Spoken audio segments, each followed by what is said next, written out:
Well-executed video transitions can make your videos and films look very professional, but they can be hard to do, and sometimes it's hard to think of a good transition to do. So in today's video, I'm gonna run you through 3 basic and easy video transitions that will help you bring your videos to the next level. So for our first video transition, this one can be seen in several music videos that have been produced, but it's kind of an arc.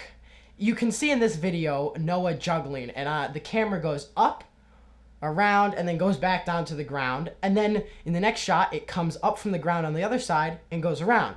It kind of looks like it's almost going in a circle. This keeps the movement going through, and you can go from shot to shot. Now it's very simple to get this shot. All you need equipment-wise for this shot is a camera and a tripod or a monopod. Now what you do is you attach your camera to your tripod, monopod, whatever you want, and if you have a tripod, fold in all the legs.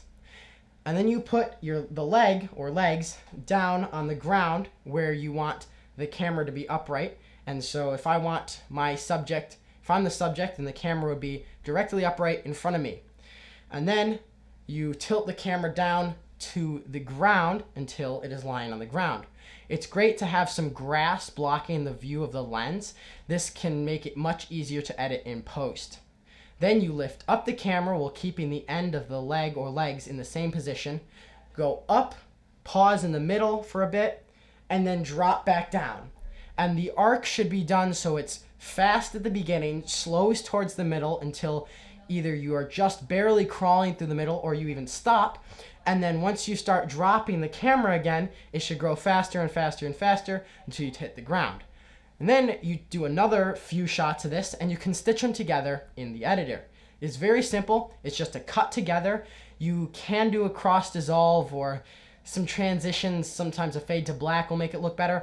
But for most shots, as long as the camera lens is obstructed when you start the shot, it'll look just fine with just a basic cut together. The second transition that is great to keep in your repertoire is moving behind something. And this sounds very simple and kind of dumb, but let me show you. As you can see, there's a shot and then the camera moves behind a tree, obstructing the view of the subject gradually. And then you can see it fade to black once it's all the way behind the tree.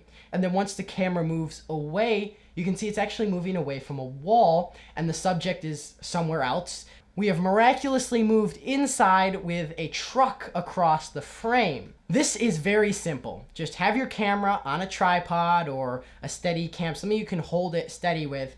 If you're good enough with hand shooting, then you can hold it by hand and just move behind a tree so it obstructs the frame, or a wall or something that'll just obstruct the camera so it goes to black. Then you pick your new location and keep that motion in the same direction, moving out from behind something. This can be chair, wall, whatever, and open up the frame with a subject in the frame. This is often nice when you need to show that time has passed, that somebody's moving from location to location. It can be very helpful and it'll look very professional when done correct. In the editor, you can just cut them together and then you can drop the exposure at the ends of the clips so you make sure that they both fade to black when they meet.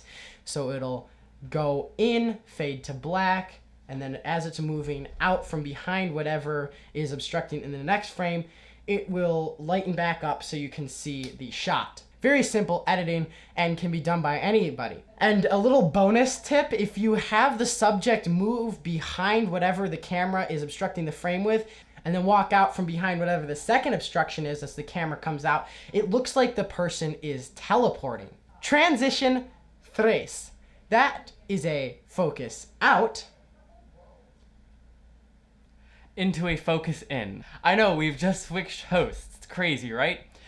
This transition can look really, really smooth when done well. However, you need to have similar colors between the scenes as you're doing it so that the focus out and back in looks natural. Otherwise, there will be an obvious cut, even if you put a transition between the clips in the editor, and that will just make it look jarring.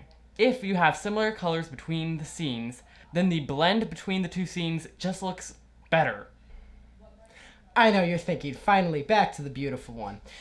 So let me wrap up this video. Transitions improve the look of your video, and when done well, it just brings your video to the next level and increases the watchability of them. So make sure to keep some really easy and quick transitions in your repertoire so you don't have to worry about being stuck with no transitions when you're filming. That way, you'll always produce a very good video, and these 3 transitions are easy enough for anybody to do. Also, comment down below and tell us what your favorite transition is to use, because we'd love to hear from you. And also click right over here on this video that YouTube is suggesting for you.